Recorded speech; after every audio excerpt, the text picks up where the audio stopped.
Hey guys, I'm Melissa Henry, a track and field athlete. I compete in the heptathlon. I'm a virtual personal trainer and I'm a huge advocate for holistic health. Let's get into it. So, I've been encountering honestly numerous women over the past few years, including myself, who have dealt with eating disorders, and I've even heard of male athletes also dealing with these same issues. All of us know that a disorder is not good, and we also know that undereating is not good. We know that malnutrition is not good. So it's like, why are we doing this? How can we make an end to it? So this is my paper. I titled it Optimal Endurance Performance for Female Athletes, Body Composition, and Self-Perception. When I was an athlete and I wanted to write this research paper, I was struggling myself with body image issues, and I just wondered if there was a difference between this mental aspect of it and the actual scientific physical aspect of it. So we'll first talk about what that scientific and physical aspect is, and that's body composition. So our body, we can kind of separate it into different categories of weight. There is skeletal muscle mass, there's body fat mass, and then there's also bone mass, there's water weight. Depending on what tool you use, you can find different things, but those are kind of the main ones. And all of them when combined creates our body weight. If we have 10 people stand out in front of us that are 140 pounds, it's gonna look different. 1 because of height, 2 because of bone density, 3 because of muscle mass and fat mass. There are just so many things that can play a part into weight that I think can kind of get forgotten about when people get into this mindset of I want to be skinny, I want to lose weight. Now, the other side is this mental aspect, and it's how we see ourselves in the mirror. It's this self-perception.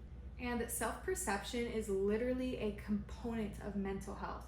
So if you don't see yourself as good looking, then that could really be ruining your mental health and your performance. In my research, I basically compared these two, the mental and the physical, to figure out what really is going to improve an athlete's endurance performance, which includes VO2 max, reaction time, and speed.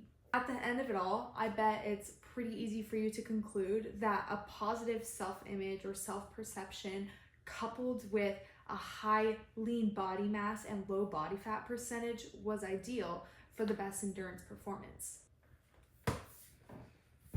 But here's the thing, we can all come to that conclusion, yet if I ask you to step on the scale right now, it's gonna be a big deal and you're gonna worry about what the number says. Now, I'm gonna talk to you like I would a friend, because I too have a scale right there that I am scared to step on because I know if the number is above this certain number, I'm gonna freak out. But here's the thing, for the past couple months, I've been really focused on my health. And that doesn't mean my weight, my body composition, anything. It's what I'm putting into my body and how I'm also exerting my body. I've been focused on foods that have really high micronutrients and high protein, and I'm also working my body to exertion. I am pushing myself while also giving it the rest that it needs to recover and rebuild. And so I just want to remind you, before you step on the scale, that it is literally one measure. It doesn't take into account your body fat percentage, your muscle mass, how hard you're working, how good your body is feeling. It doesn't take into account your mental health. There's so many things that weight has no idea about. It is this super small aspect.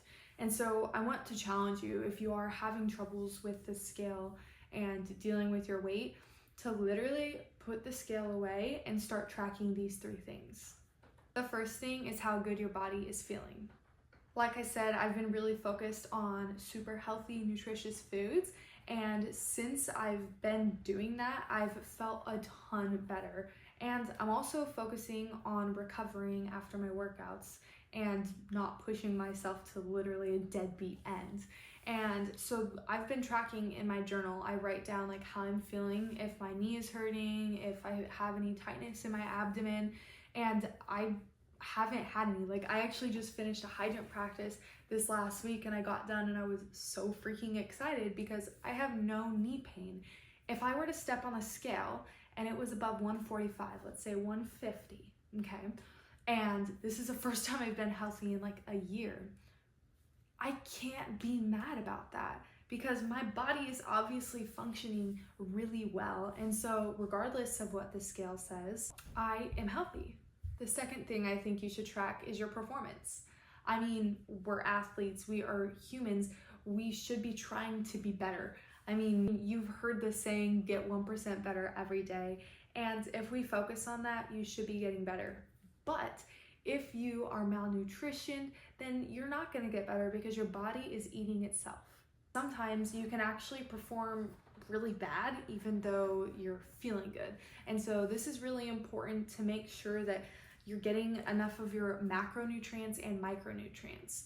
Let's say that like your body is actually feeling pretty good, you're giving it enough calories, which is really important, but you're not giving it enough of like micronutrients to help it recover and rebuild.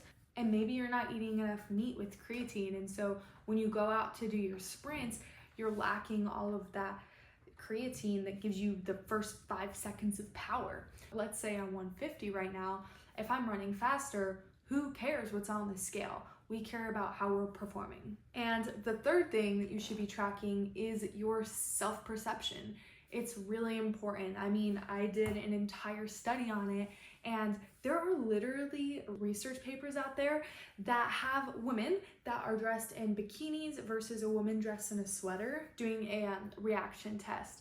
And the people who are less self-conscious, so wearing the sweaters, perform better because they're not worried about what the guy to the left of them is thinking or what the girl behind them is thinking. I think this is a really important thing for you guys to track is like, do I worry what people think about me? Am I confident in who I am? And if you're having troubles with it, I really suggest trying some I am affirmations. I've been reading this book called Injured to Elite, and it talks about these I am affirmations and how powerful they can be.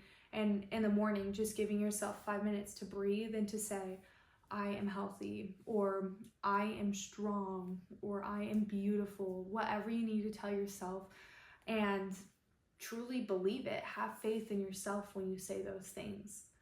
So I know that body image and weight can be a really hard thing to talk about, but it really shouldn't be. It's just a measurement. It's just like how tall you are, right?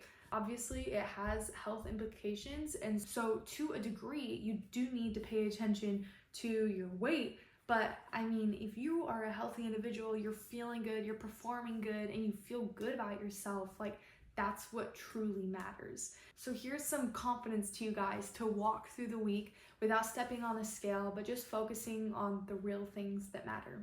Don't compare yourself to other people, focus on yourself, and live well. I'll see you guys next week.